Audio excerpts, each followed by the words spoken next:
Boa tarde a todas e a todos. Hoje é um dia de muita alegria, dias de luta e dias de glória, né? E que possamos continuar nossa luta para que possamos colher novos dias de glória.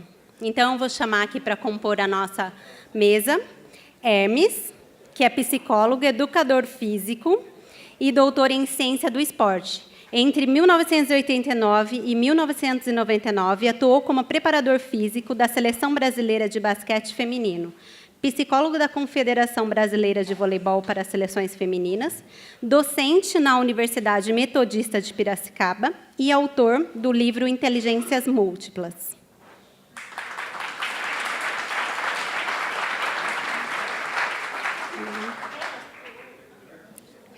Onde preferir? Escolhe.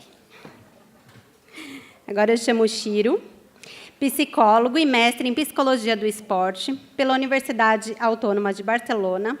Seu primeiro contato com o futebol profissional foi como intérprete de jogadores profissionais que atuavam na Liga Japonesa de Futebol Profissional no ano de 1993. Atualmente é psicólogo da categoria de base do Santos Futebol Clube.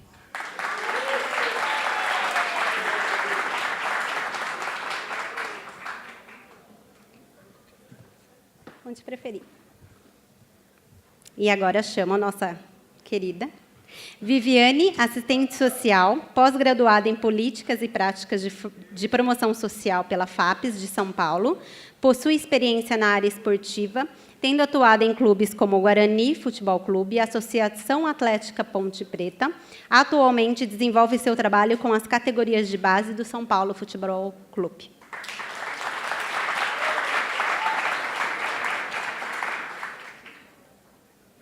E é com satisfação que a gente abre a mesa e passa a palavra, então, para o Hermes.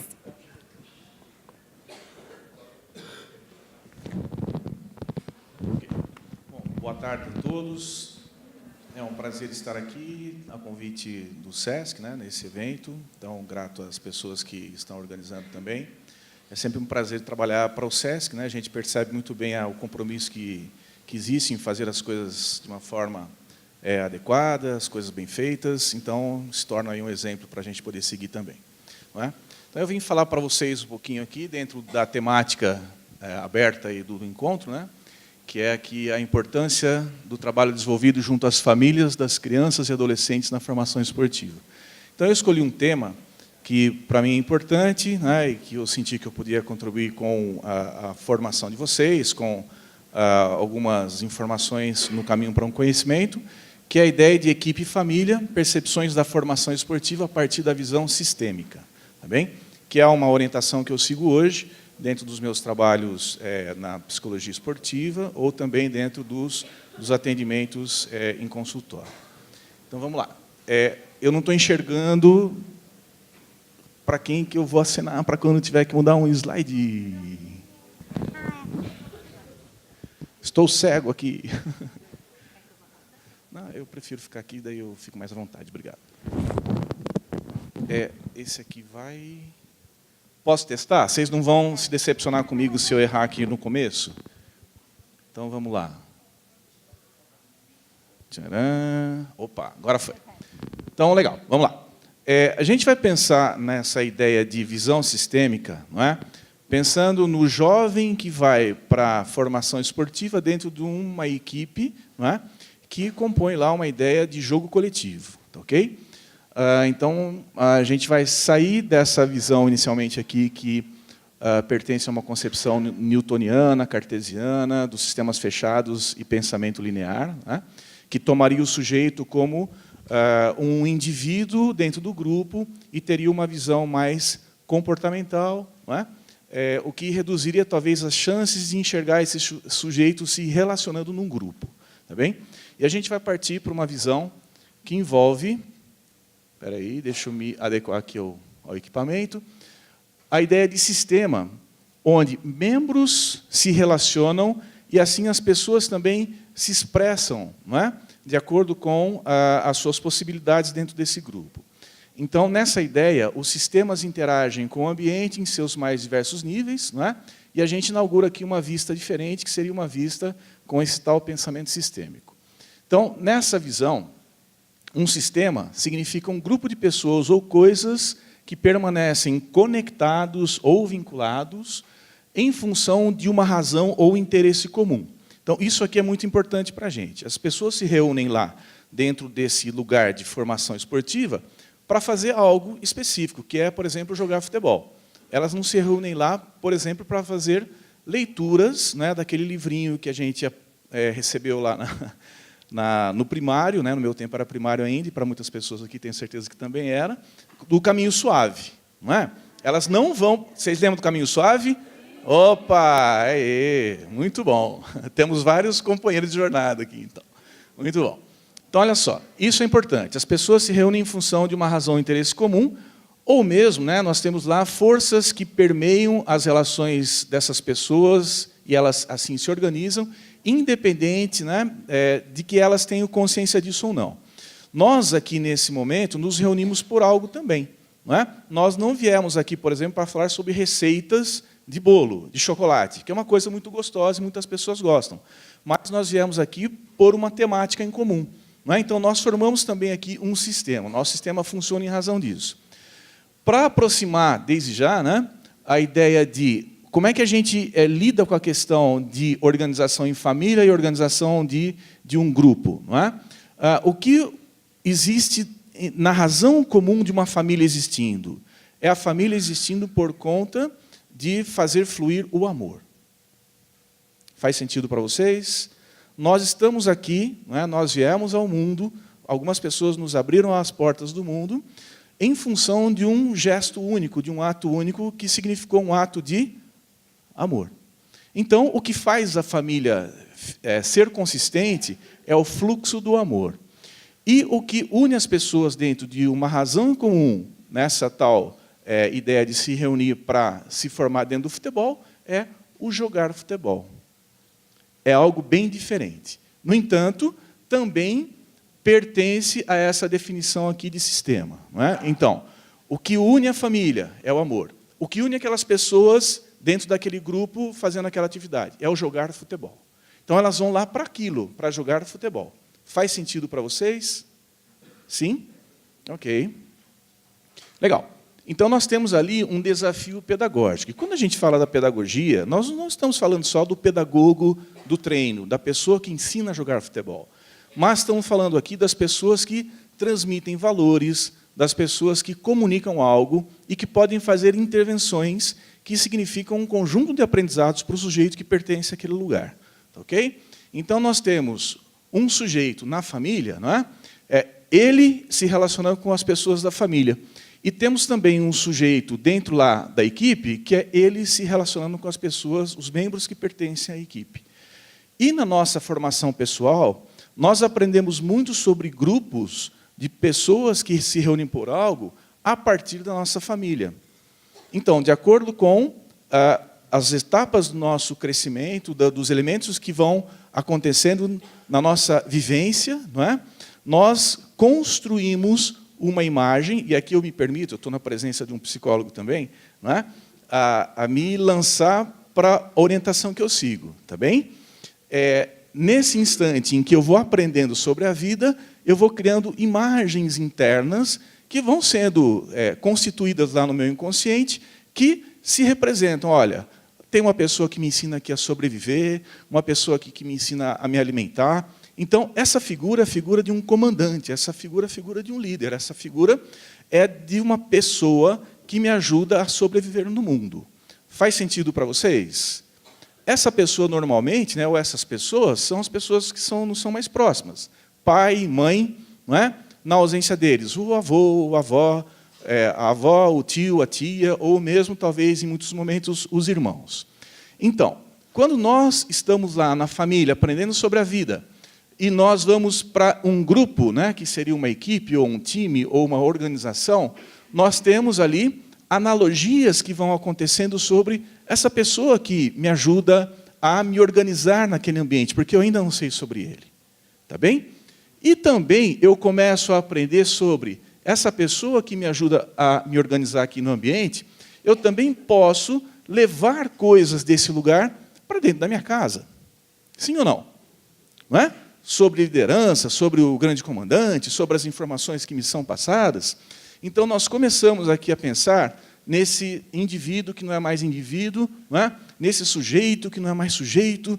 Não é? Esse cara vira uma pessoa, né? Está para além de alguém que está desconectado desse ambiente. Então, nós percebemos esse ser humano dentro de um eu relacional. Ele começa a se ligar às pessoas e a sua conduta, ela vai sendo desenhada muito por conta das relações que ele estabelece no ambiente. Legal? Vocês podem perceber, né? Nós temos aqui muitas pessoas que são líderes nessa plateia, sim ou não? Eu enxergo um aqui à minha frente, o professor Medina, por exemplo. Né? Tomo o professor como um exemplo para a minha carreira. Só que, nesse instante, a nossa relação é diferente. Eu estou aqui falando e o professor está sentadinho ali, pensando em algumas coisas. Então, nessa relação em que ele se coloca dessa forma, não é? O professor está ali sentado. E eu estou falando para um cara que eu admiro, que eu li os livros dele, que me encantou em algum momento da minha vida. Não é? Então, nesse momento, essa relação ela é transformada. No entanto, nós compreendemos isso. E nós podemos ocupar com adequação esse lugar. Tá bem? Então, vamos lá. O ambiente sistêmico, então, se a gente for enxergar essas pessoas se relacionando nesse lugar, nós estamos olhando para além dos comportamentos. Nós olhamos, então, a conduta da pessoa, ou seja, qual é o sistema de valores, né? Como que ela organiza as suas crenças para ela poder interagir nesse ambiente. E em todo grupo, né? Em todo sistema, tem algo que é muito importante. A gente sabe muito bem que os grupos eles têm algo que hoje é muito estudado dentro da psicologia, que é a inteligência coletiva. Não é? Que a gente se pergunta, por exemplo, como é que os pássaros eles vão para o mesmo lugar quando eles precisam migrar? Quem dá essa ordem para eles? Quem os comanda? Como é que eles fazem um voo sábio? Um voo em que eles percorrem o melhor caminho, eles entendem, eles sentem, talvez, aquelas correntes de ar, eles aproveitam-se disso e eles trocam de posição para não se cansarem nesse trajeto. Vocês já pensaram nisso? Em casa, eu tenho uma relação muito legal, por exemplo, com as aranhas de casa. Não é? É sério, em casa tem muita aranha, mas elas são muito educadas, né? Elas têm uma relação muito bacana com a própria casa. Porque eu notei o seguinte, no começo do ano tinha muita aranha lá, e tinha pouco pernilongo. Não é? Aquele drama todo da dengue, né? Da zika. As aranhas deixaram os pernilongos todos para fora. Então, hora do pernilongo entrar em casa, entre 5h30 e 6h30, 7 horas da noite. Guardem essa informação. As aranhas estão lá, impedindo os bichinhos de entrarem. Aí, de repente, as aranhas foram embora, não sei o que aconteceu com elas. E muito pernilongo chegou em casa nesse tempo aqui. Eu preciso deles. Não é? Então, elas se organizam de uma forma muito inteligente, porque elas não tomam o lugar uma da outra. Elas se mantêm no seu nicho. Elas ficam num lugarzinho que é delas só, elas não invadem o lugar da outra. E elas vão se multiplicando, é um negócio impressionante. Não é? Então, existe um equilíbrio da inteligência daquele lugar que permite a esses animais se entenderem sem mesmo eles irem para a escola. Quer dizer, se os animais eles fazem isso, creio que nós também podemos acessar uma consciência de coletividade, onde nós podemos buscar também, através de ações coletivas e inteligentes, soluções para os nossos problemas. Mas nós precisamos olhar para esses grupos, né, que têm um desempenho a ser cumprido, para que eles possam cumprir com essa possibilidade. Se a gente ficar sempre dando ordem para as pessoas, né, a gente, às vezes, impede a criatividade dessas pessoas, a gente impede a expressão da sua inteligência, a inteligência do próprio grupo. Tá bem? Então, vamos lá. As pessoas têm, com certeza, muita capacidade para aprender. Mas, para que elas possam ser ousadas, que elas possam ser criativas, elas possam se expressar de forma inteligente, elas precisam de um ambiente adequado para isso. Um ambiente que requer relações humanas positivas, favoráveis à conservação e à valorização do seu eu, né, do seu autoconceito, isto é, requer relações desprovidas de ameaça ou de desafio à concepção que o sujeito faz de si mesmo. Então, aqui a gente percebe que um ambiente ameaçador, ele não permite que a pessoa seja ousada e criativa. Faz sentido para vocês? Isso abafa a inteligência coletiva. Não é? Quando esse ambiente ele se instala, da ordem, da punição, do medo, com quem que fica a batutinha do desempenho? Fica por conta de quem? Do líder, não é? Do capitão, daquela pessoa que fala, vamos para cá todo mundo agora vai todo mundo para lá. E os grupos não se expressam de forma inteligente, eles ficam por conta do quê? De cumprir ordens, né, do grande capitão, que está ali ainda conectado naquela visão que a gente chama de reduzida, cartesiana, que enxerga os indivíduos no nível dos seus comportamentos, e não no nível dos seus valores, das suas crenças, ou da valorização que ele pode fazer dele mesmo. Não é? Então, a gente se faz uma pergunta aqui, né? Eu lanço o desafio para vocês. Aprendemos por imitação somente?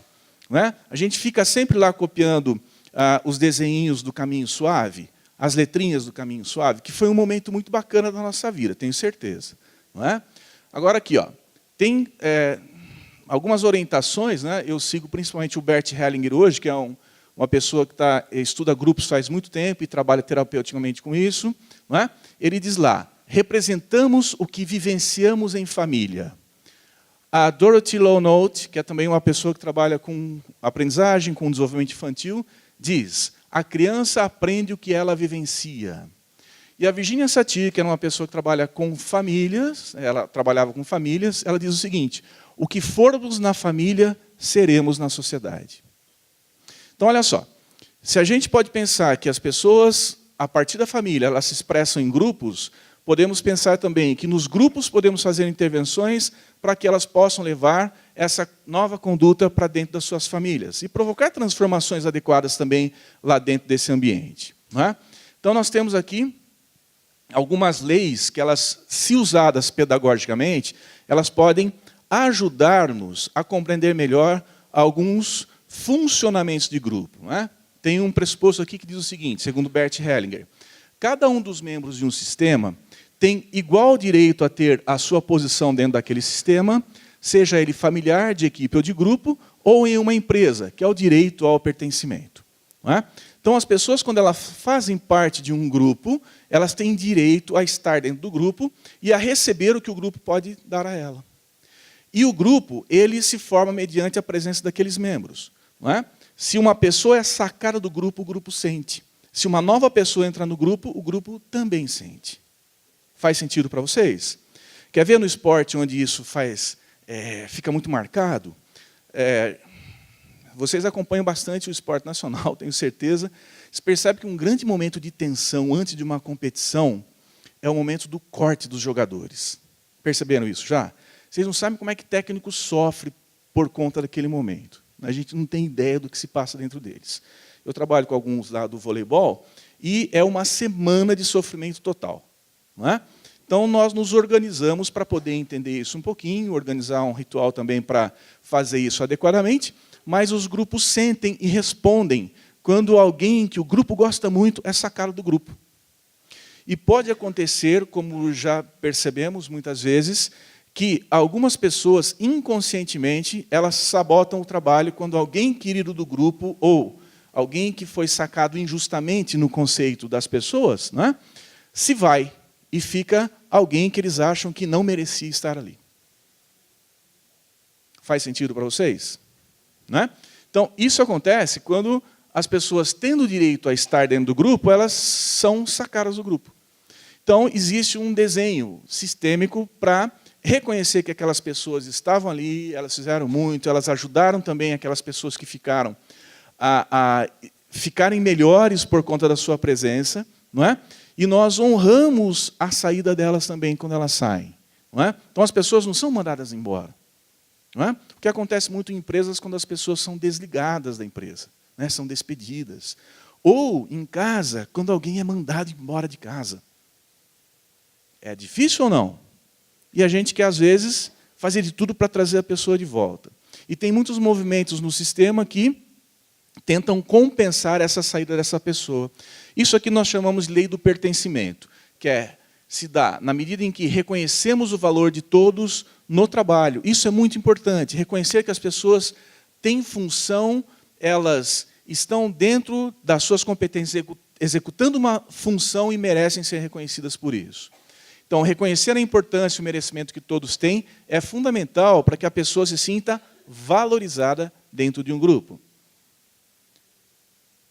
Um outro pressuposto. Existe uma ordem correta de posições dentro de um sistema, né? Isso aqui é a visão hierárquica de um sistema. Isso é muito importante. O que veio antes ou precede a outros, né? Numa família, por exemplo, aqui todos são filhos, sim ou não? E todos aqui, embora talvez os papai e mamãe não estejam mais, mas tivemos pai e mãe um dia, sim ou não? Isso é uma lei que não tem como a gente falar, ó, não existe pessoa, ou existe uma pessoa no mundo que não tem pai e mãe. Não, todos tiveram sim pai e mãe um dia. Não é? Então, esse que veio antes, ele deve ser reconhecido como o que veio antes. E o que veio depois deve ser reconhecido como o que veio depois. Quem tem irmão aqui? Quem tem irmão e você é o mais velho, você é o primeiro da família. Ok. Quem tem irmão e você é o segundo da família? Muito bem, então é importante que você reconheça que quando você é o mais velho, você é o primeiro, o primeiro que veio. E quando você é o segundo, você é o segundo que veio. O segundo não pode tomar o lugar do primeiro. E também o primeiro não deve querer ficar no lugarzinho do segundo. Num sistema, isso é fundamental. Nós precisamos reconhecer as posições das pessoas para que o grupo possa funcionar adequadamente. Numa equipe, como é que isso pode dar confusão?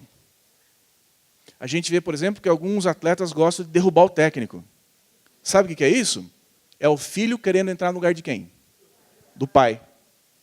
Então, você pode perceber que quando o cara faz uma dessa, lá na família dele pode ser que ele, confusamente, embora talvez inconscientemente, ele esteja ocupando o lugar de alguém na família. Que às vezes vem pelo tal do arrimo de família, ele que ficou responsável quando o pai foi embora, ou o pai não faz nada e ele que tem que ir lá cumprir com as obrigações da casa e etc. Então, essa confusão de posição num sistema organizacional, ela vem de uma confusão na família. Vamos lá. Isso é o respeito à hierarquia, né? Então, ocupar com valor a posição em função na equipe é muito importante para dar razão ao que você está fazendo no seu lugar e não no lugar de outro. Respeitar o que cada um faz e reconhecer a competência de cada um da equipe. Um outro pressuposto. Em qualquer relação de trocas, essa aqui é uma lei muito bacana, deve haver um equilíbrio adequado entre o dar ou doar e o tomar ou receber, que é o equilíbrio das trocas. Então, essa é a lei do equilíbrio das trocas, segundo Bert Hellinger. Aqui o adequado é corresponder ao que é ensinado, buscando aplicar. Então, por exemplo, os jovenzinhos que estão na formação e desenvolvimento esportivo, eles devem estar abertos a receber os ensinamentos, os conhecimentos dos seus treinadores, dos seus professores, das pessoas que fazem intervenção, tomar aquilo e multiplicar aquilo lá. Não é? Quando o jovenzinho que ele aprende, ele quer ensinar para quem está acima dele, o que ele está fazendo? E ele está invertendo o quê? A posição. Não é? E ele não está fazendo a troca adequada. É como se você, como filho, quisesse devolver o presente que você recebeu dos seus pais. Qual foi o grande presente que você recebeu dos seus pais? Que você nunca vai conseguir devolver para eles? A vida, exatamente. Quando é que um filho consegue devolver a vida para o pai e para a mãe? Nunca. O que ele faz para compensar isso? Multiplica para frente. O que ele faz? Casa e busca ter filhos. E se não consegue? Fica com vazio existencial. Sim ou não? O que ele deve fazer, então? Oferecer, doar-se para quem? Para o mundo. É o que muitas pessoas fazem a partir de um certo instante, que não quis ter filho, sente uma grande necessidade de fazer obras sociais, por exemplo. Como se tivesse muitos filhos, em compensação àqueles que não teve antes disso. Tá bem? Então, aqui é importante agradecer o que recebeu e multiplicar o conhecimento, tentando aplicá-lo dentro do lugar de formação e desenvolvimento esportivo. Muito bem. Então, a gente pode pensar aqui numa pedagogia sistêmica, e é importante que nós tomemos a ideia de pedagogia sistêmica, na medida em que todos aqui podem operar para isso. Então, os psicólogos, os assistentes sociais, não é? As pessoas que fazem parte de um staff maior, que não são somente os treinadores, estão também fazendo intervenções. Vocês que trabalham com grupos, eu tenho certeza que existem as crianças, os jovens, que buscam os seus conselhos para as suas coisas da vida, sim ou não? Quando você faz isso, você está ajudando essa pessoa com uma intervenção. Faz sentido? Muito bem, então nós estamos aqui dentro desse processo sistêmico da pedagogia. Então a gente pode pensar nessa pedagogia sistêmica como a arte de ensinar a partir dessa visão ampla, que nos permite ver uma organização, equipe, por exemplo, não é? A interação dos seus membros e das suas relações, cada um ocupando o lugar e desempenhando funções, assim como demandas, né, que conectem a família com os diferentes elementos desse grupo. Então é muito importante, sim, enxergar para além do sujeito. Não somente o que ele faz, mas o que o constituiu para que ele chegasse até aquele lugar onde você está interagindo com ele. Então aqui, nessa ideia de pedagogia sistêmica, algumas percepções, né? É possível que os aprendizes, então, tragam para o ambiente de aprendizagem o seu mapa familiar. Ou seja, que eles enxerguem dentro do grupo, não é, o desenho da sua própria família. Estejamos atentos a isso. Como se organizam, então, as relações dos membros familiares? É uma pergunta que a gente pode fazer. Que a gente pode tentar acessar para compreender um pouco mais esse sujeito, ao invés, por exemplo, de permitir que ele vá para os julgamentos, né, das pessoas que fazem quando eles erram, quando eles têm uma conduta inadequada, por exemplo. Vamos ver lá, se existe alguém, por exemplo, excluído ou ausente dentro da sua família, não é? Percebe-se a troca de posições na ordem familiar, alguém ocupa uma posição que originalmente não é sua, não é? Isso pode, obviamente, distorcer as percepções do sujeito dentro de um lugar de formação e desenvolvimento. Algumas outras percepções, né? Nós podemos, por exemplo, observar as pessoas dentro de uma posição de liderança, as ações e funções que eles exercem quando eles estão nessas posições, para conectar com esse tal de mapa familiar e assim ajudá-lo a se formar como um líder, por exemplo, dentro da equipe. Observarmos as relações que envolvem hierarquia de grupo, como é que as pessoas se dão com as figuras hierárquicas no grupo, né? A sua funcionalidade nas ações com outros membros do grupo, para ver se não tem, por exemplo, uma inversão de ordem. Num grupo, por exemplo, onde algum novo chega, o que é comum acontecer com esse novo que está chegando? O que o pessoal gosta de fazer com o novo? Pegadinhas diversas, não é? Que, na verdade, são, uma certa forma, ó, meu amigo, você está chegando novo aqui, então você se acomode, por favor, não é? Isso nada mais é do que uma ética de grupo, não é? Onde quem é novo é como o caçulinha da família. Quem é caçula da família aqui? Caçula da família recebe, na verdade, tudo que os outros irmãos passaram antes, não foi? Então o caçula ele deve agradecer muito aos irmãos que vieram antes, mas ele também vai ter bastante trabalho, não é? Porque ele trabalhou muito pouco, na verdade, para que aquilo tudo já estivesse sendo oferecido a ele. Então, os grupos eles também agem eticamente dessa forma. Não é? Eles falam, ó, você que está chegando agora, puxa vida, a gente já trilhou muito caminho aqui, então você precisa esperar um pouco aí para as coisas acontecerem. Essa é uma fala interna inconsciente dos grupos. Não é? Podemos também provocar ou observar trocas positivas entre membros do grupo, para que as pessoas se conectem mais. Não é? Na lei do equilíbrio de trocas, é muito importante a gente lembrar do seguinte, as trocas, quando positivas, elas aproximam as pessoas. Faz sentido para vocês? Agora, trocas negativas provocam o quê? Distanciamento. Não é? As pequenas vinganças acontecem a partir de trocas negativas. As guerras, elas começam a partir de pequenas trocas negativas. Troca negativa significa distanciamento, rompimento. Trocas positivas significa coesão, proximidade. Tá bem? E observar também processos de inclusão e integração dos membros de grupo. Quando nós olhamos dessa forma para as pessoas, a partir dessa conduta, nessa vista sistêmica, não é? Nós podemos entrar em contato com a força da história pessoal de cada um, não é? E com a história da família de cada um. Podemos também ampliar ou identificar ou, quem sabe, intervir na força do grupo a partir do conhecimento disso. Podemos também provocar movimentos para a auto-organização do grupo. A gente falou aqui um pouquinho sobre as aranhas, sobre os pássaros. Esses grupos são altamente auto-organizados, não é? E ninguém os ensinou a isso. De onde é que vem essa inteligência? Eu creio que nós potencialmente temos, mas com o tempo nós abafamos a expressão dessa inteligência. Dessa forma, então, nós podemos observar a conduta de uma família, do aprendiz dentro da família, a partir dessa visão sistêmica. Bom, aqui uma homenagem às pessoas que, de uma certa forma, transmitiram aos seus filhos alguns valores e algumas outras coisas mais. Só faltou alguém do São Paulo, aqui dos grandes de São Paulo, mas fica a homenagem da mesma forma, né? O Djalminha e o Djalma Dias, o Ademir da Guia e o Domingos, o Pelé, o pai e o filho, e o Vladimir, o seu filho. Tá bem? De alguma forma, eles impactaram as gerações para que eles recebessem isso e pudessem doar, não querendo devolver, mas ampliar e expressar-se de outra forma, de outras maneiras. Tá ok? Então, encerro aqui minha fala. Agradeço a vocês a atenção.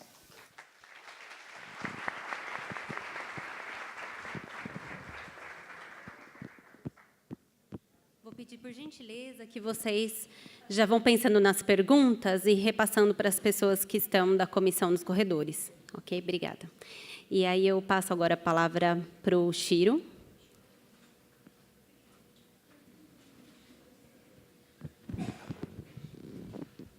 Pessoal, boa tarde. Assim, nossa, toda vez que eu vou falar, me dá aquele frio na barriga. Apesar de sermos psicólogos, né, eu e o Hermes, dá aquele frio na barriga tremendo. Isso que eu realmente procuro trabalhar com os atletas. E nós, realmente, acho que todos nós somos seres humanos, né, e passamos por essa condição. Acho que até é bom que a gente passe, porque quando a gente se depara com os atletas que têm essa condição, a gente sabe como, né, trabalhar essa questão. Bom, meu nome é Shiro Kawauchi, sou descendente de japonês, sou de segunda geração. Morei um tempo no Japão, né, e trabalhei no futebol japonês lá. E lá foi onde realmente comecei a entender a necessidade, a importância, né, do que a psicologia pode fazer pelo esporte e pelo atleta, né. Eu já comecei a falar, mas eu esqueci uma coisa. Eu queria, primeiro, agradecer essa oportunidade, né. Eu acho que tanto a psicologia como o serviço social são profissões invisíveis mesmo. A gente realmente está atrás dos bastidores, trabalhando sempre com o que acontece, na verdade, dentro da gente. Então, a única forma da gente saber realmente o que acontece dentro da gente é pelo processo do comportamento, né? Então, realmente é muito invisível, e eu acho que assim, essa iniciativa, eu parabenizo essa iniciativa brilhante, eu acho que desse seminário, porque isso vai fazendo com que a nossa profissão, essa discussão, esse processo vá fazendo com que o nosso trabalho, né, não só do serviço social, mas da psicologia também, vá se tornando cada vez mais visível, né? Então, realmente, eu fico muito honrado de estar aqui. Eu acho que muito a Silvana Trevisan, que é a assistente social que trabalhou no Santos comigo, né, há algum tempo atrás, é responsável de eu estar aqui, de poder estar compartilhando com vocês, né, as experiências, e realmente, cada vez mais, eu acho a importância de a gente realmente consolidar a nossa condição profissional, né. Então, hoje, eu vou conversar com vocês, mas assim, a forma como eu trabalho lá no Santos, né, e assim, discutir algumas coisas, né, da parte teórica, né, quando eu estive em Barcelona fazendo o meu mestrado, né, eu tive essa base teórica, acho que foi muito importante, e era isso que assim, hoje, basicamente, eu quero estar compartilhando com vocês. Eu não sou profissional da comunicação, meu PPT meu PowerPoint, né, é bem simples, né, mas eu quero assim Até acho que eu trabalho um pouco nessa área sistêmica do Hermes também, de trabalhar realmente uma visão global, né, do processo psicológico, e acho que vai complementar bastante coisa, né, que o Hermes já começou a falar, então vai facilitar bastante a minha palestra com vocês. Bom, vamos lá, então. Se eu errar, vocês me esquecem. Bom, essa parte aqui é o meu currículo, né? Eu acho que importante mesmo, acho que foi mais lá a minha experiência em Barcelona, experiência no Japão, né, com futebol profissional, né? E hoje dia 25, fez 4 anos que eu estou na base. E assim, futebol é muito instável, né? Você está num clube, você nunca sabe, né? Mudou a gerência, mudou a presidência, você nunca sabe se você vai continuar ou não. Não sei por causa, quer dizer, eu acho que eu sei por quê, né? Graças, acho que à ajuda dos meus companheiros, eu consegui desenvolver um trabalho assim que eu achei importante, e acho que os companheiros mesmo me ajudaram. Hoje tem, inclusive, o assistente social do Santos está aqui, o Fernando, né? Eu acho que os companheiros são muito, muito importantes para que realmente o nosso trabalho possa ser durável e reconhecido. Então, é isso aí, vamos lá. Bom, a base do Santos, ela é composta da parte de atletas de mais ou menos de 150 a 180. Ele flutua muito, né? Quer dizer, nessa faixa. E eu trabalho com 5 categorias, na verdade, né? Sub-11, sub-13, a fase de iniciação, que a maioria dos atletas é da Baixada Santista, 15, 17 já trabalhando, começando, né, a fase de competição, e depois o sub-20 já trabalhando já a fase de profissionalização. Então, todos eles participam de campeonatos e torneios não só nacionais, também com convites de torneios internacionais também. Então, esse é o meu universo dos atletas. Então, e a minha forma de trabalhar lá no Santos tem 2 formas de tratar as demandas, né, da parte de alto rendimento. A primeira, que é a parte das demandas psicossociais, né, que é a parte interrelacional, grupal, coletiva, e as demandas psicofisiológicas, que são as demandas intrapessoais e individual para pessoal. Basicamente, a parte teórica minha, eu trabalho mais com a teoria clínica comportamental, TCC, o desenvolvimento de carreira esportiva, que foi o que eu estudei lá em Barcelona, e o clima motivacional de alta eficácia. A teoria cognitiva comportamental é a ênfase da teoria comportamental cognitiva, caracteriza a relação de causalidade recíproca entre determinantes ambientais, pessoais e comportamentais. O ser humano, segundo Bandura, não é mero fruto do seu ambiente, embora receba influências significativas. O homem pode assumir o controle de sua vida por meio de mecanismos de alta eficácia, do estabelecimento de metas e da autorregulação.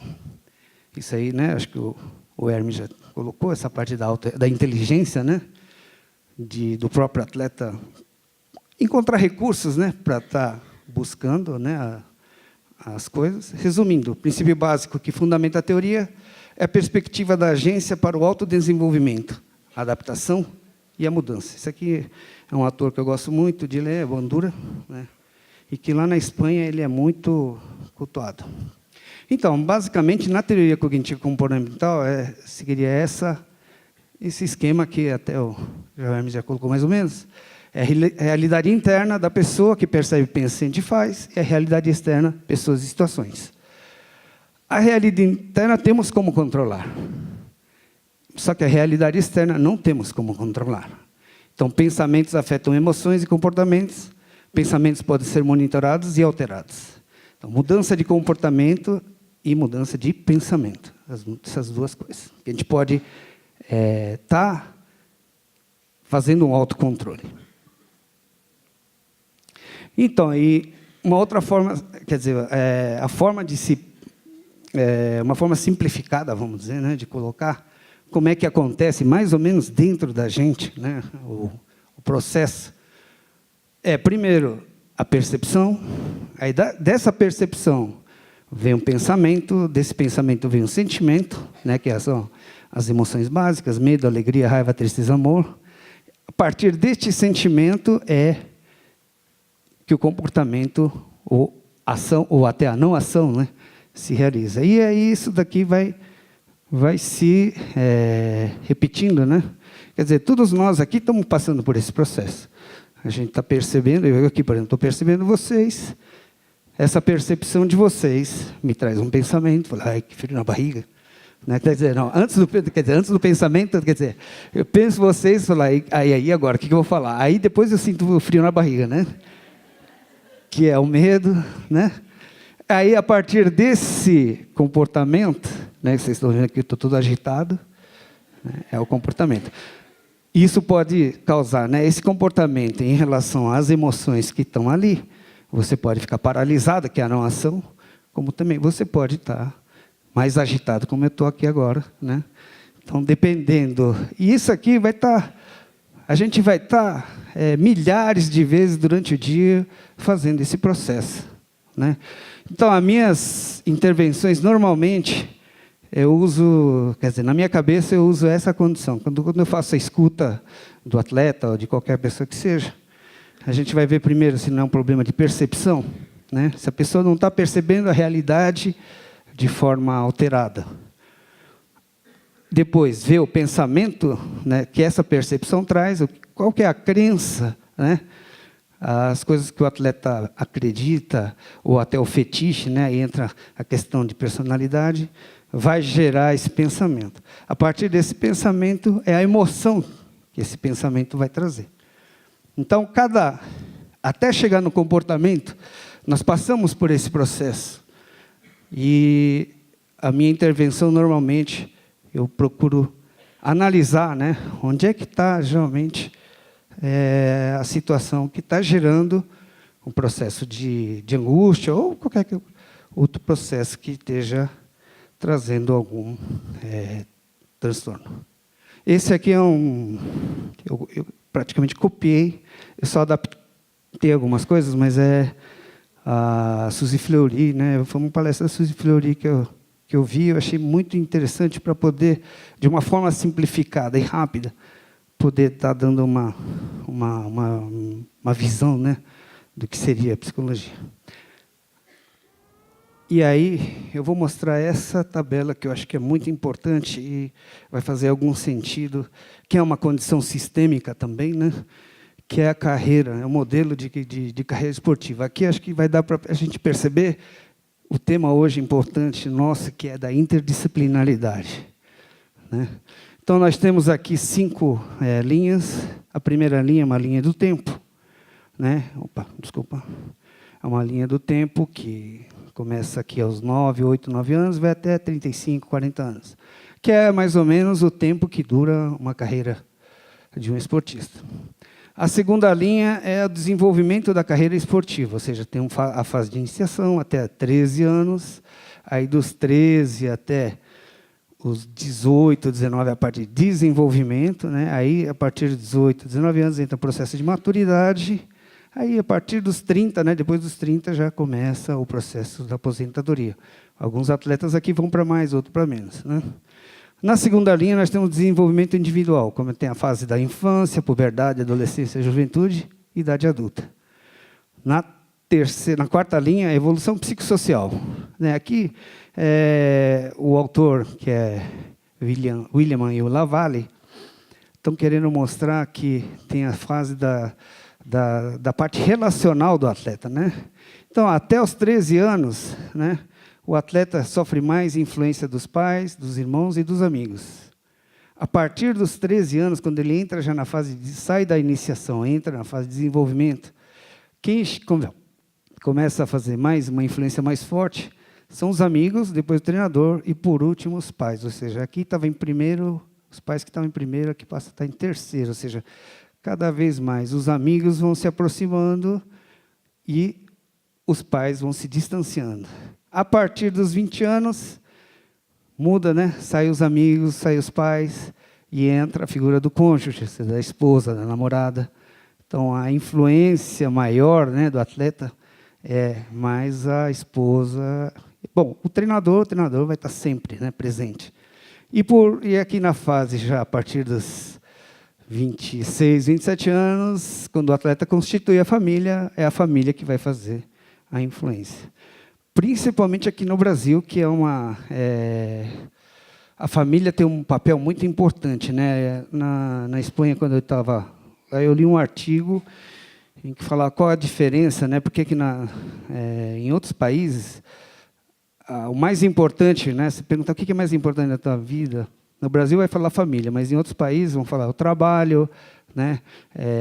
A atividade, né? A família sempre não fica em primeiro lugar. Mas isso, o autor estava explicando que acontece isso porque aqui no Brasil, por exemplo, na Europa, o Estado é provedor. O Estado dá material de estudo, o Estado dá transporte, o Estado dá... Aqui no Brasil, não, é tudo a família que é provedor. Então, a gente vê em condições sociais mais precárias, a família deixando de comer para pagar o ônibus, né, do atleta, para o atleta ir poder treinar. Ou então a família faz vaquinha para comprar chuteira, né, para o atleta poder treinar. Lá na Europa, em outros países, quer dizer, a estrutura toda, né, praticamente o Estado provém. Então, a figura mais importante, no caso do Brasil, sempre foi a família por essa condição de realmente de prover. Quem é que realmente provê, né, o atleta nessa situação? Então, a família é muito importante. Oi. 5 minutos só? Meu Deus do céu, então tem que correr aqui agora. Bom, então, mas isso que é o mais importante. Aí depois temos aqui... perdão. Aqui a última linha, né, que é a parte acadêmica, né, a parte que é o do estudo, né, que primeiro, segundo, terceiro grau. Então, essa carreira é muito importante, é importante que vocês entendam essas linhas que tem entre uma condição e outra. O que é? É a fase de transição. É nessa fase que o psicólogo é mais requerido, porque as transições é onde são as mudanças. E nas mudanças, né, a energia para adaptação, para o processo de transformação é onde é mais requerido. Muitos têm um recurso próprio, interno, né? Agora, outros, dependendo do recurso psicológico que ele tem, ele vai demandar esse auxílio, essa orientação. Tá? Então, vamos lá. Vamos para a próxima. Aqui, então, por exemplo, é um corte transversal, né? A gente pega, por exemplo, no sub-13, por exemplo, tem 1, 2, 3 linhas, né, de transições, né? Aí é onde realmente essa fase da infância para a puberdade, né, que todo mundo sabe, é uma fase bastante conturbada para as crianças, né? E assim, uma das angústias para o atleta de 13, 14 anos, de adolescente, é não estar pertencente a algum grupo, de ficar excluído do grupo, de se sentir excluído. Por isso que eles fazem isso. Aí faz sentido aquele... essa parte aqui, então, fiz um corte longitudinal daquela tabela lá, faz sentido que os pais começam a não ter tanta influência, né, em relação aos amigos. Os amigos são mais importantes. Então, depois dos 13, 14 anos, ninguém mais quer saber de pai. Só que, veja bem, é uma condição, um recurso social que as pessoas desenvolvem, porque a partir dessa idade é que a pessoa começa a se relacionar com o mundo, a fazer relacionamentos sociais, criar nichos, sentir pertencente de algum grupo, desenvolver alguma atividade com algum grupo.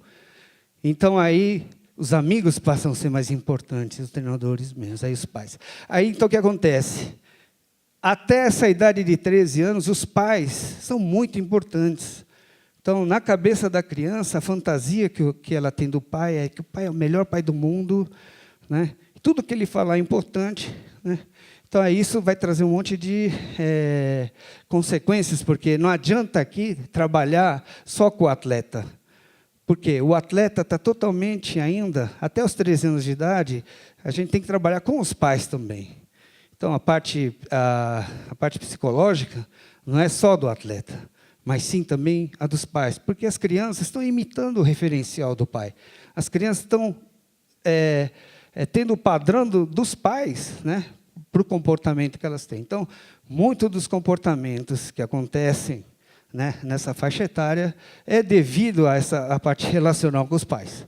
Então, vamos lá, dá para passar o próximo, por favor? Então, eu já vou... Aquela outra parte eu vou passar, então, isso que é importante é isso aqui, essa triangulação que existe, ou seja, o atleta está no meio desses três, certo? Pode passar para o próximo. Aí, por exemplo, aqui uma situação relacional hipotética, né, de um atleta de 11 anos, tem pais, amigos, quer dizer, no começo, né, os pais são... Ali tem uma escala de valores, mas uma escala de valores de 0 a 10 só para, né, ter uma ideia de como é que poderia estar a relação vincular, né? Então, nessa fase de sub-11, por exemplo, o treinador, quase o que o treinador fala não é muito importante, mas o que o pai fala é lei. Né? O que os irmãos falam é lei. Amigos, né? Aí, já na categoria de sub-17, já muda, né? O treinador já começa a ter, o pai já não tem tanta influência assim, os amigos que são mais influentes. Aí, numa fase sub-20, desculpa, o slide não ficou bom aqui, mas aqui entra cônjuge, né? E treinador, cônjuge e os amigos, né? Então, aí... Tá. Aí vem o tipo de pais, né? Os pais, 3 tipos de pais. Pais desinteressados, transferem a responsabilidade de cuidar dos seus filhos para o treinador, como se fosse uma babá. Envolvimento moderado, pais com comportamentos adequados, impulsionam seus filhos, ajuda a criança, incentiva, desperta o entusiasmo. Superenvolvimento, pais fanáticos, criam desejos comuns, seus filhos sejam verdadeiros heróis de esporte, nunca estão satisfeitos com o desempenho, cobram muito do filho, exaltam-se com o treinador, hábito e criam ambiente hostil. Quer dizer, são 3 tipos de pais e todos eles trazem uma ilusão, um fetiche, como disse o Júlio, né? E cada situação tem essa condição. A competição esportiva como fonte de estresse, pressão para a vitória, ambivalência, que é uma coisa que acontece muito no futebol de base, é quando o atleta está no meio, o pai fala uma coisa, o treinador fala outra, e ele fica no meio sem saber o que fazer. Né? Isso é uma coisa que acontece muito e que tem que ser trabalhado também. Overtraining também, quando os pais levam os filhos para treinar fora, aí cria uma condição. E tudo isso pode ser causa de abandono de carreira. Pode passar? A motivação orientada por ego, comparação de desempenho. Né? A motivação orientada vem do clima motivacional, que é um trabalho que a gente está fazendo lá na Espanha também, que é comparação de desempenho no mínimo esforço. É quando o atleta só está pensando no resultado. Né? Então, ele sempre está comparando o desempenho dele com o outro, sempre a vitória como sinônimo de sucesso, e a atividade esportiva tem como finalidade primordial elevação de status social e busca por recompensas externas, né? Ou seja, quando você paga o bicho, a motivação dele muda. Mas só que o meu trabalho é procurar sempre levar para essa condição de motivação orientada para a tarefa, que é a aprendizagem. O atleta busca o crescimento individual e compromisso social e sempre a evolução pessoal, com esforço máximo. Ou seja, o atleta sempre procurando a motivação dentro dele, ou seja, se hoje eu corri, sei lá, 100 metros em 15 segundos, então amanhã eu quero correr esse mesmo 100 metros em 14,9, e está criando metas sempre para poder estar orientando aonde o esforço tem que ser investido, né? E como essa motivação intrínseca, né, que a gente chama que é a interna, é a mais importante, que é esse sim eu posso, que é realmente o que vai levar o desenvolvimento maior para o atleta de alto rendimento. Tá. Depois, próximo. Bom, são as referências. Né? Bem, mas eu acho que o mais importante é aquela tabela que eu mostrei para vocês, acho que vai estar disponibilizado, mas são as linhas, as partes de transição. A transição é onde realmente o atleta precisa e é onde eu trabalho em conjunto, né, com o serviço social. Porque vocês viram a influência da família, quanto é grande a influência da família em relação ao atleta. Então, se a gente não, para que um atleta realmente esteja bem equilibrado, harmonioso, o trabalho com a família é muito importante. Então, o meu trabalho com o Fernando, lá no Santos, realmente está sempre analisando uma condição familiar para que realmente A saúde mental do atleta vai depender da saúde mental também da família.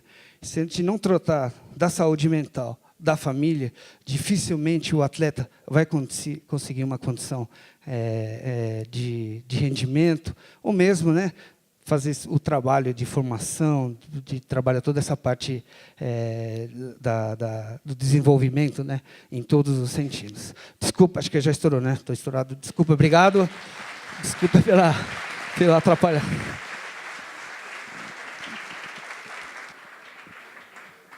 Obrigada, Sheila. Precisamos otimizar um pouco o tempo, então vou pedir mais uma vez, por gentileza, que as pessoas que tenham necessidade de fazer algum tipo de pergunta que possa adiantar. Obrigada. Agora eu vou chamar a Viviane, então, para conduzir sua fala.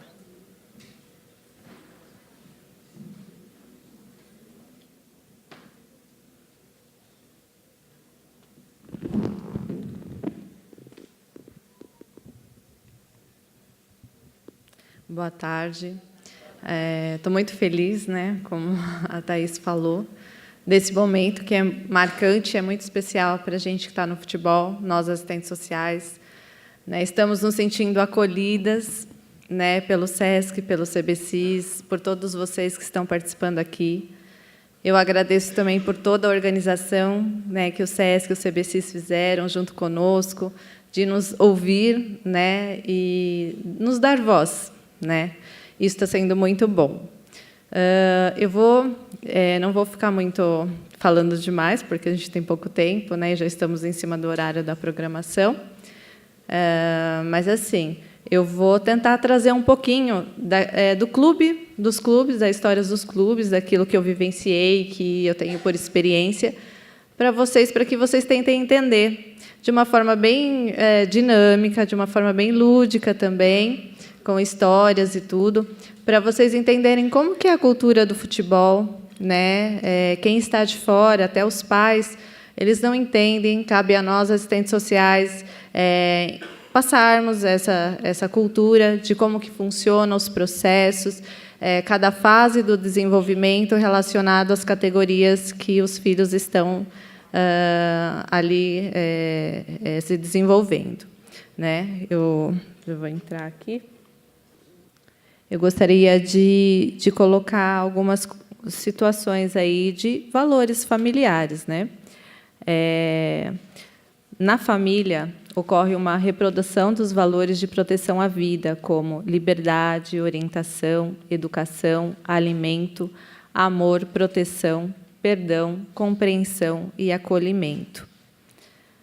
E a união, ela acontece independente de alegrias ou tristezas, de derrotas ou vitórias, de saúde ou doença.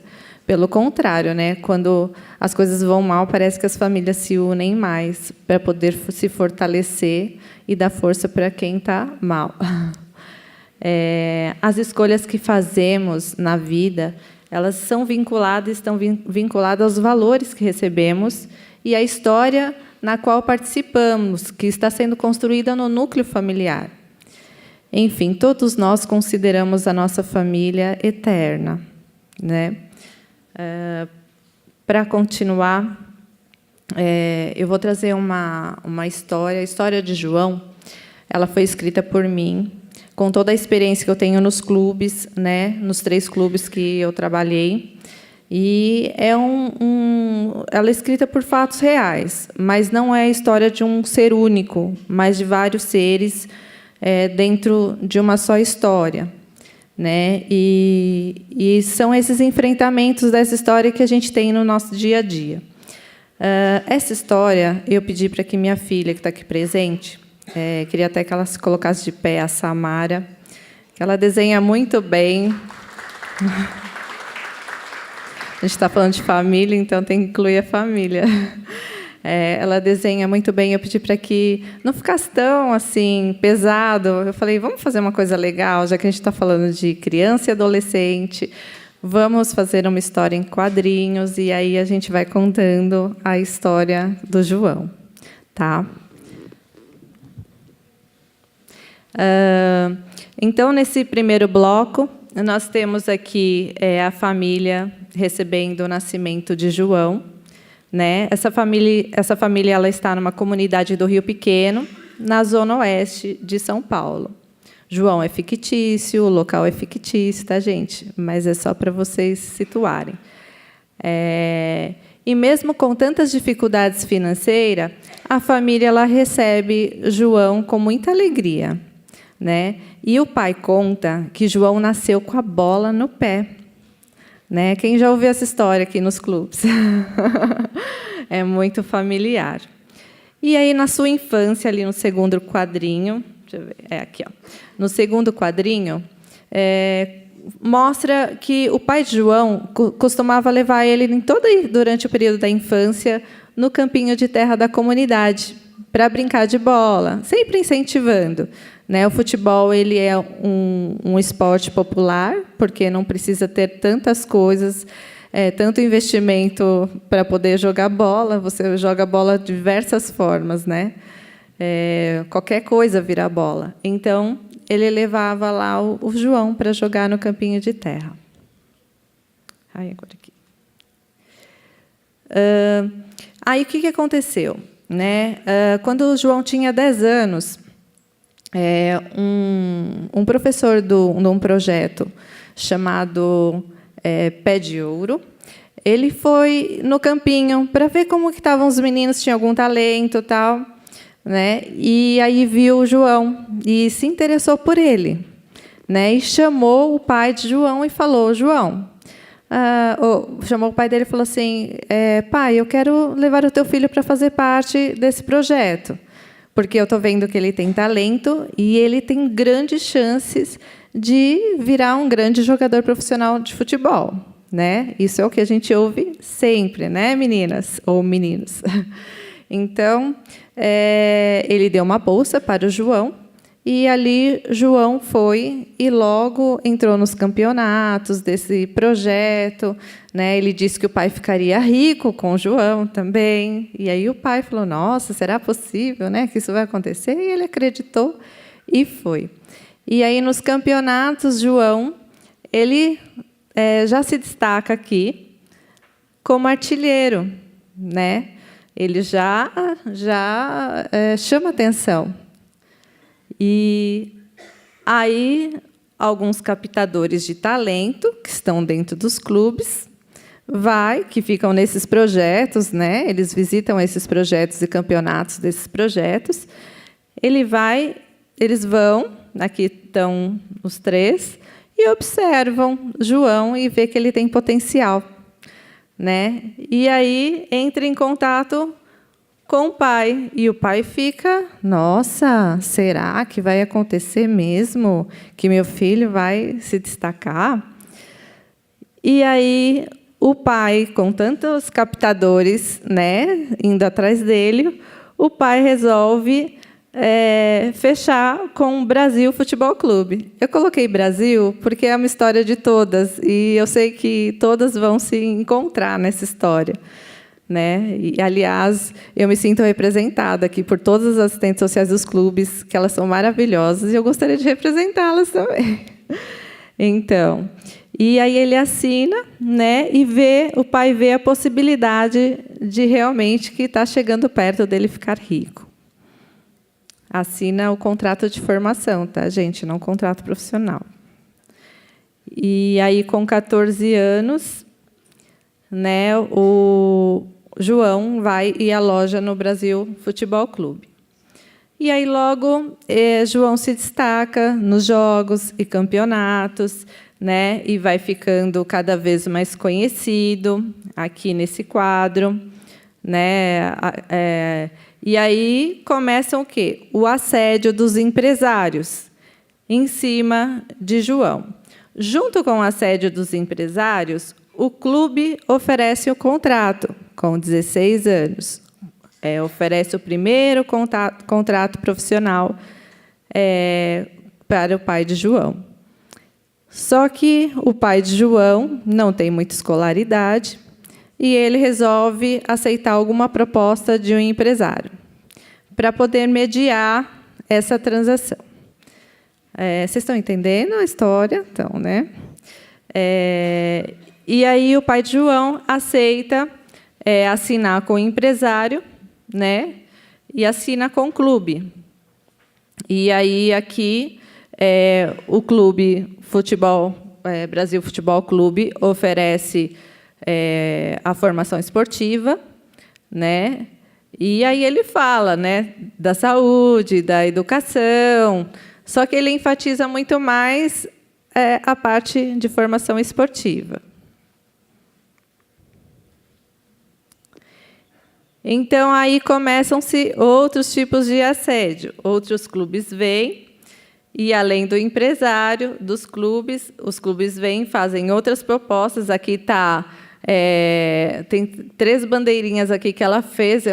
Uma é de Portugal, a outra é da Inglaterra e a outra é da Espanha. Isso. Então, o pai aqui, ó, recebendo um monte de dinheiro, todo mundo assediando aqui, João.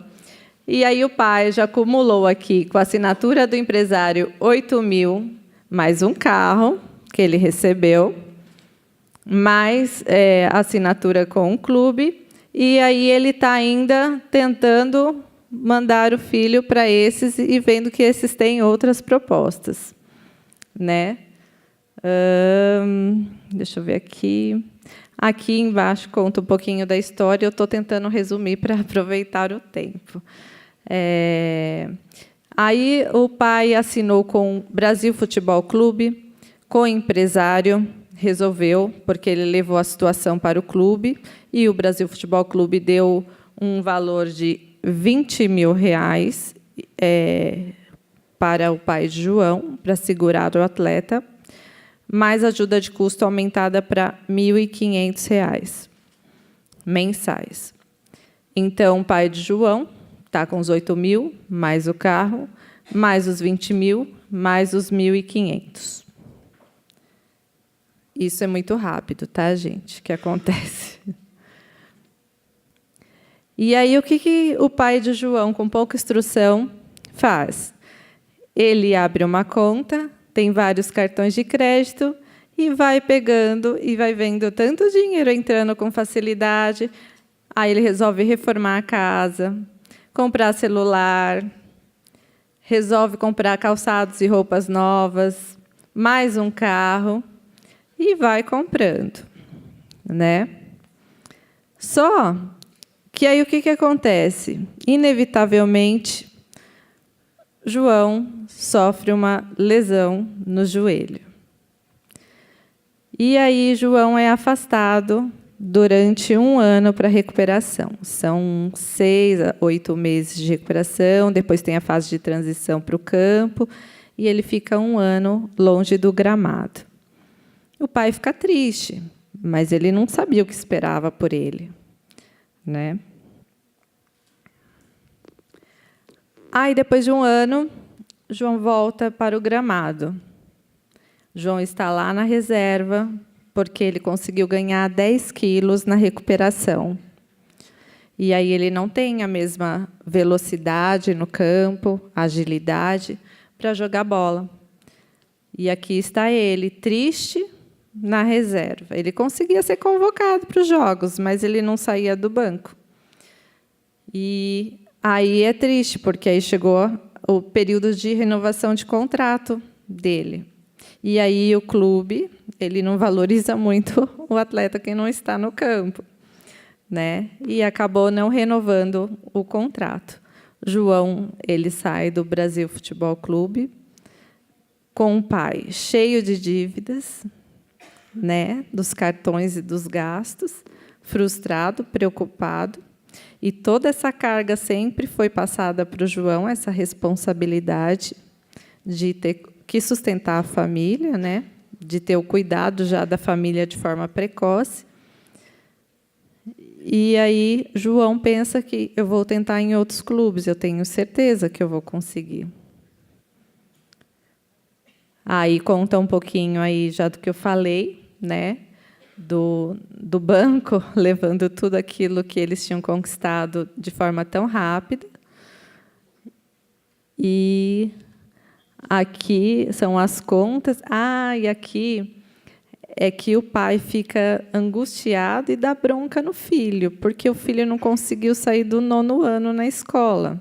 Lembra que eu falei que o pai ele nem sequer perguntou da escola, da saúde, num quadrinho anterior?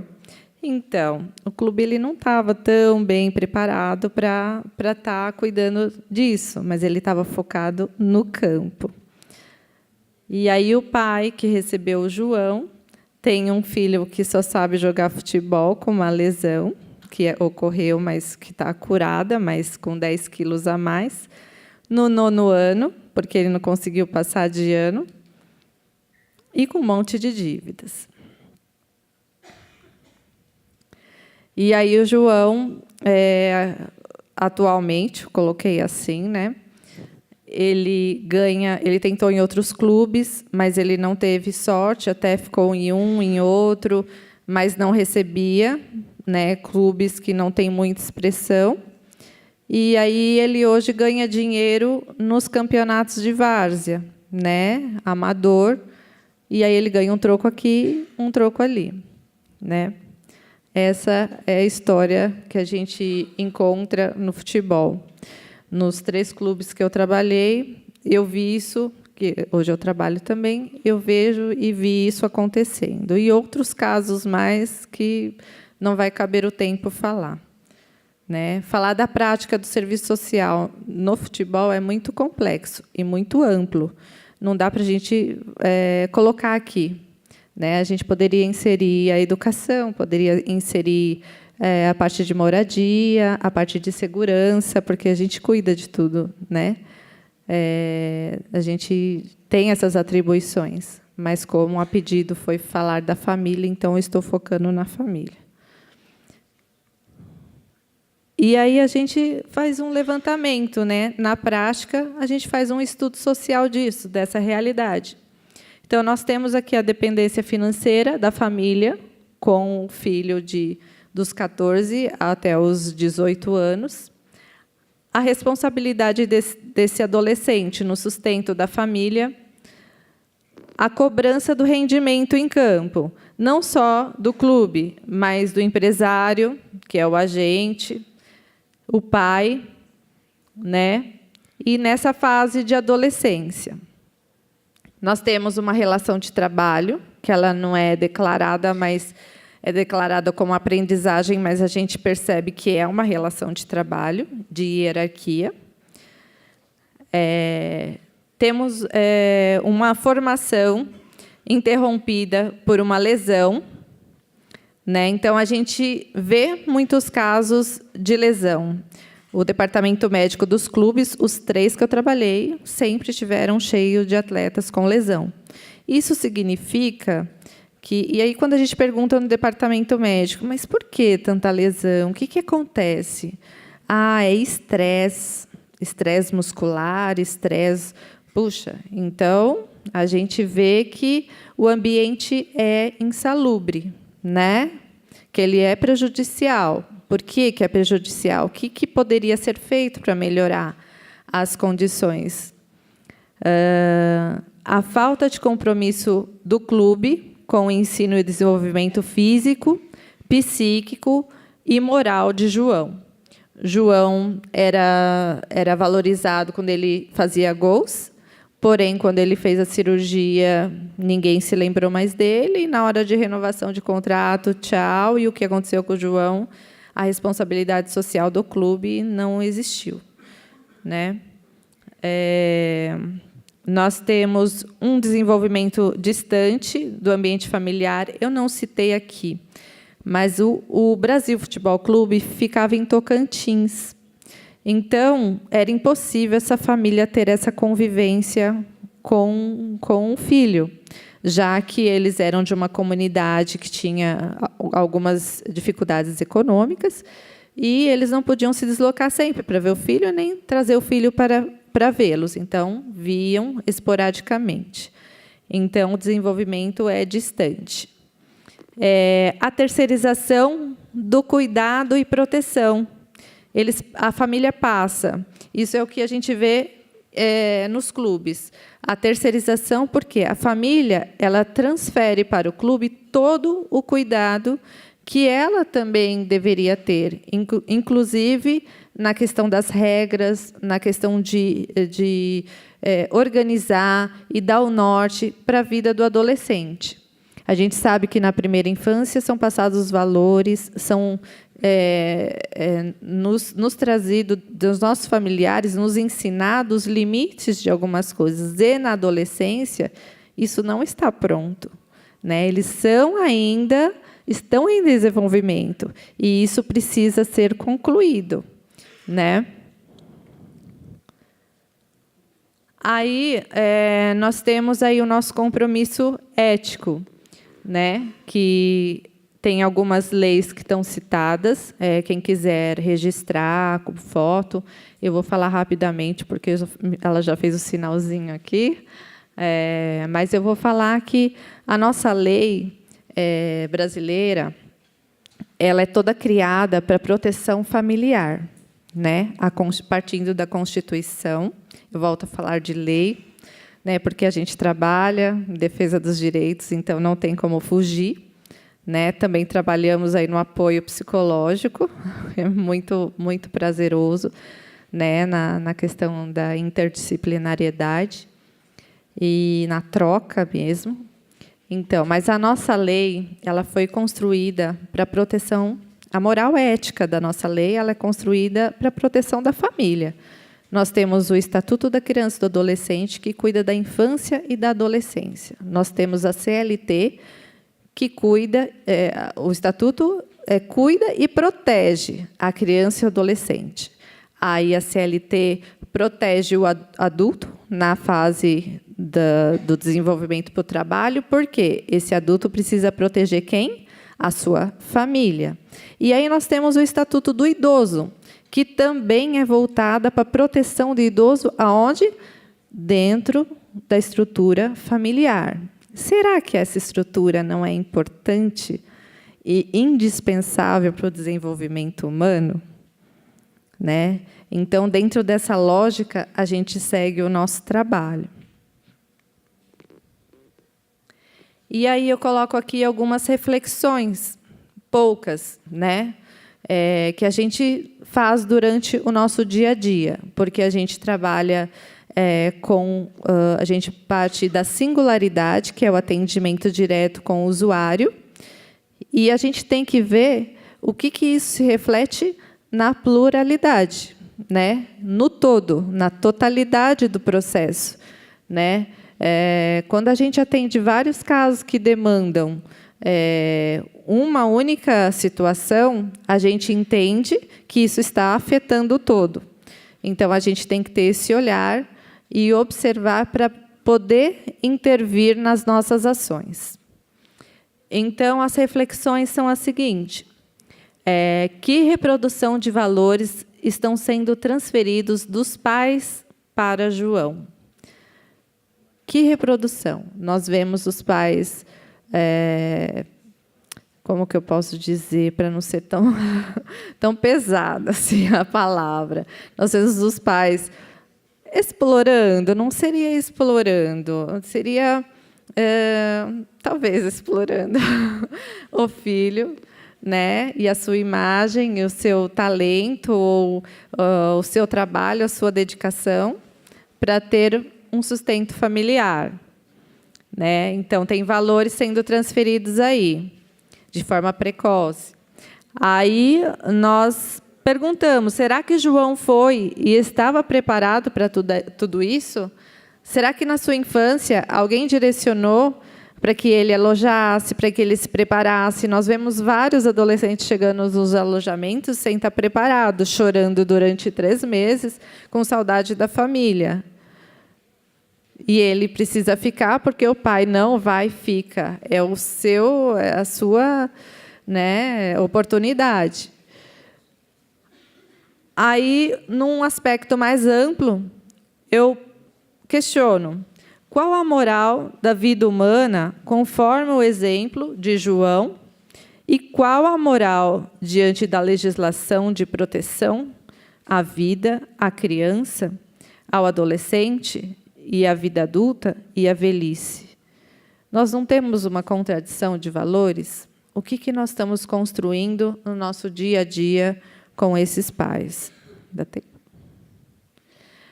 Aí as intervenções são diversas. Nós atuamos junto com a família diretamente, construindo todo esse papel, essa importância que ela tem na vida do filho, né? E qual o papel dela realmente na vida desse filho, né? O departamento médico, que nem eu citei aqui, da questão das lesões, né? E questionar o porquê que a equipe médica ela não intervém junto de nós para que a gente repense, reveja como está sendo essa formação e busque outros caminhos menos dolosos para os adolescentes. Com o clube formador, a gente faz essa troca também, trazendo esse aspecto, porque o clube formador ele tem um compromisso, uma responsabilidade diante da lei com esse atleta, né? E ele se torna guardião desse atleta, porque ele responde legalmente por ele enquanto ele estiver residindo lá. E aí com a comissão técnica, porque, puxa, João, ele está passando por uma situação de pressão total em casa. E aí nós temos também uma pressão no campo. Vamos trocar com esse treinador, vamos trazer ele à realidade, vamos tentar fazer com que ele entenda um pouco o João e ele busque uma saída favorável para que ele se desenvolva ali no meio. Com a educação também, porque nós vimos as notas, e aí a gente tem toda uma equipe que a gente precisa estar antenada e andando junto, que é a psicologia, a pedagogia, né? Na ausência desses, a gente tem que correr por algum lado para ter o apoio. E aí eu cito aqui o terceiro princípio do Código de Ética. Lógico que as intervenções são muito mais profundas e não dá para falar aqui nesse pouco espaço, que é nosso dever construir um ambiente de proteção em conjunto com os personagens envolvidos, para que o desenvolvimento integral e profissional de João sejam garantidos. E mais, que o nosso espaço de trabalho seja um espaço familiar para esse adolescente. Isso é uma questão que eu sempre friso, porque é onde a gente vai conseguir ganhar autoridade até sobre as atitudes que muitas vezes são impensadas deles dentro dos clubes. Por rebeldia, por estar longe, por querer extravasar, por conta de tanta pressão, né? E aí a gente precisa ter essa liberdade com o atleta e ele conosco. Então, fica aqui. Eu vou só passar aqui todas as referências. Eu fiz rápido, não deu para colocar dentro das normas, mas essas foram todas as referências que eu utilizei. Ali embaixo está o meu contato para alguém que queira fazer pesquisa, alguma coisa, pode entrar em contato comigo para eu estar auxiliando. Obrigada, gente.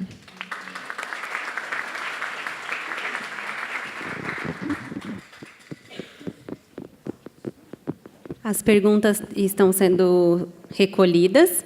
Aproveitando, então, que as perguntas ainda acabaram de chegar. Mas eu vou aproveitar a deixa para fazer uma pergunta para vocês. O Hermes trouxe na fala dele, né, a importância de reconhecer e compreender a função de cada pessoa nos grupos a qual nós pertencemos, né? Inclusive na família. E eu gostaria que vocês, rapidamente, mencionassem qual tipo de intervenção, ou alguma coisa nesse sentido, que vocês têm feito com relação à inversão desses papéis, né? Principalmente com relação à família, que muitas vezes acaba, ao longo do processo,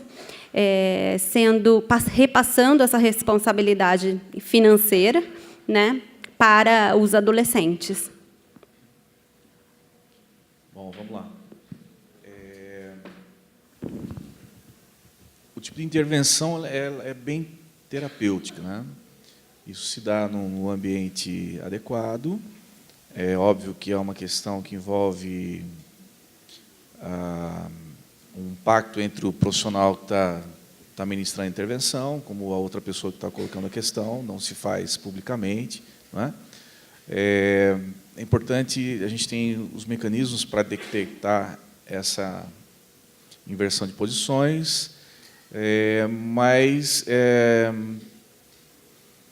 existem algumas falas, né, que a gente chama de falas de solução, que envolvem essa, primeiro, a partir da percepção, fazer com que o indivíduo ele se toque, seja tocado por uma fala onde ele reconheça que o pai é o grande, ele é o pequeno, a mãe veio antes, ele veio depois, porque muitas vezes eles se colocam ao lado da mãe. Por exemplo, quando o pai abandona a família, não é?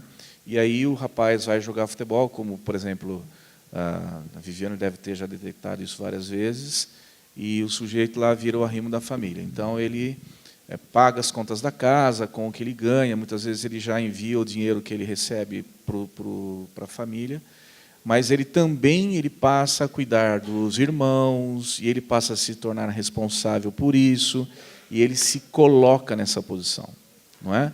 Então, ele não é mais o filho, ele passa a ser, para ele, o cara responsável por aquilo lá, ele fica ao lado da mãe, e ele não pode ficar ao lado da mãe, ele tem que respeitar o pai que veio antes, o pai que é marido da mãe, e ele está abaixo disso. Então, ele precisa reconhecer primeiro, percebendo que ele ocupou essa posição. É muito importante a consciência disso. No segundo instante, a gente faz a gente chama das verdades de solução, para que ele veja o pai e a mãe nas suas posições, e ele vindo depois do pai e a mãe, e na posição em que ele ocupa dentro do sistema familiar. Muitas vezes nós podemos fazer isso com alguns desenhos, né, que ele represente isso, né? Então, a gente pede para ele representar o mapa familiar. E é muito comum que ele coloque, por exemplo, no caso, o pai que abandonou a família, ele coloca o pai quase fora da folha e ele ao lado da mãe, não é? E os irmãos vindo depois. Não é? Então, a percepção é bem por aí. E depois a gente reorganiza, mas precisa fazer sentido para o sujeito. Porque pode ser que ainda ele queira ficar naquela posição. Porque ele pode sentir que, se ele sair de lá, a família vai ruir. Não é? Então, isso não é verdade. E quando ele toma essa posição de estar ao lado da mãe, ele também vira o marido da mãe. E ele torna-se responsável numa relação, óbvio, não existe a relação física, mas a relação da consciência familiar, né, que os outros irmãos percebem isso. E eles começam também, de uma certa forma, a se revoltar contra essa posição. Não é? Sabotando, muitas vezes, esse irmão que está sustentando a família. Como é que isso aparece? Muitas vezes eles acham que todas as atenções vão para esse irmão e essas pessoas começam a não colaborar, por exemplo, para a própria família. Eles começam a gastar também o dinheiro do irmão. Não é? Muitas vezes pode acontecer isso ou de outras formas. Mas a inadequação da posição, ela provoca a inadequação das relações, das posições dentro da família. Não é? Então, quando existe alguma inadequação, alguém tomou o lugar que não era seu. Então, é muito importante que a pessoa perceba isso, mas ela também esteja disposta a mudar isso. Ou seja, a mudança ela não é do psicólogo, da assistente social, da pessoa que está fazendo a intervenção. A mudança precisa ser de quem está dentro do sistema. Ele precisa querer mudar isso e estar disposto a olhar para isso.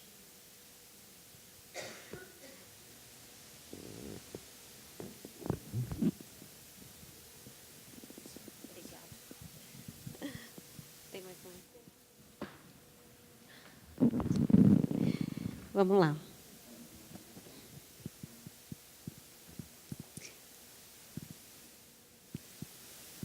Acho que quem quiser responder, como eles não colocaram a quem se dirige a pergunta, quem se sentir à vontade em responder, essa experiência do clube, da exclusão, como seria um processo ideal de abordagem sistêmica e no cognitivo comportamental do atleta? Acho que talvez esteja mais direcionado ao Ciro. Você pode repetir o início da pergunta? Essa experiência do clube e da exclusão. Aí, na verdade, a pergunta está embaixo. Como será o processo ideal de abordagem sistêmica e no cognitivo comportamental? Então, vocês lembram daquela tabelinha, né, da percepção, pensamento, sentimento. Então, eu acho que, em alguma dessas circunstâncias, vai vai aparecer essa condição da exclusão, né? Então, é como disse o Hermes, acho que o mais importante é, primeiro, né, o atleta, no caso, não sei se pode ser um atleta ou pai, é estar entrando numa condição de percepção, de saber que isso está acontecendo, a exclusão, né, como está acontecendo, ver como ele vê essa exclusão, né, e, a partir disso, começar a pensar em alguma intervenção. Eu, particularmente, assim, não consigo fazer a parte terapêutica. O máximo que eu consigo fazer com os atletas é fazer a escuta, né, e detectar, né, em que condição, ou, né, qual é o grau, né, do sentimento de exclusão, por exemplo, para depois aí ver se não tem uma condição aí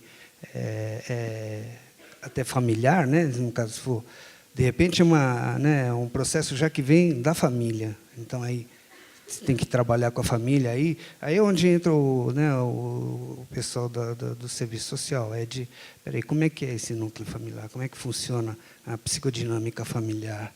Né? Quer dizer, as causas, né, desse processo de exclusão podem ser várias. Né? Quer dizer, tem um aspecto cultural, tem um aspecto financeiro, tem um aspecto... Quer dizer, são várias as fontes em que o atleta se sente excluído, né? Mas, primeiro, se for trabalhar individualmente, seria isso. E, lógico, aí, quando a gente vê que há uma condição muito grande dentro do grupo, aí procuro, né, às vezes, o Fernando, para a gente, de repente, estar trabalhando alguma coisa em termos grupais, né, para realmente... trabalhar essa parte da conscientização. Eu acho que isso é o mais importante, da percepção, né? Dele perceber e ele, realmente, através daquela percepção, até ele mesmo começar a procurar os recursos para poder estar se inserindo ou criando, né, uma condição para ele estar nesse sentimento de pertencimento, que eu acho que é o mais importante, assim, principalmente nessa fase de 12, 13 anos, né, na fase de adolescência. Obrigada, Shira. É uma pergunta bem interessante do Tiago, da Audax, para todos vocês. Né? O que é o projeto de socialização no clube? E nos clubes onde vocês atuam, o projeto é fruto de uma construção democrática, realizado junto com os atletas? Construído, né, no caso, junto com os atletas? Bom, isso depende de instituição para instituição. Cada clube tem a sua realidade e a gente trabalha de acordo com a realidade apresentada dentro das brechas e, muitas vezes, comendo pelas beiradas. Né? Então, a questão da socialização, né? É isso? Está muito vinculada à parte de democracia também nos processos, a participação do atleta, a transparência, e isso é determinado de clube para clube. Clubes menores, eu acho que a gente está muito mais próximo de todos os processos, é muito mais fácil da gente construir algo que seja mais efetivo. Já os clubes maiores, que têm uma estrutura maior, o processo é mais lento e é mais difícil, né? Mas todos estamos sempre buscando essa construção. Pelo menos os assistentes sociais, juntos dos psicólogos, eu acredito, porque eu trabalho com os psicólogos e eles estão sempre, a gente está sempre buscando, né, essa democratização de todos os processos junto do atleta, para que ele se desenvolva não só dentro do campo, mas como cidadão também. Obrigada. Acabou. Obrigada, Vivi. Na verdade, o nosso tempo encerrou. Peço desculpas aqui as perguntas que nós não teremos mais tempo. E, só para fechar, eu aproveito a deixa aqui da pergunta feita para a Vivi, para dizer que eu tenho visto nos clubes, acho que a gente fala muito naturalmente, né, porque a gente tem muitas angústias decorrentes das demandas dos clubes, e a gente traz muito o lado negativo e as coisas que a gente quer que se resolvam, que a gente consiga encontrar solução em conjunto. Né? Porém, eu tenho visto muitas coisas positivas, né, e construídas assim de uma forma muito inteligente e interessante.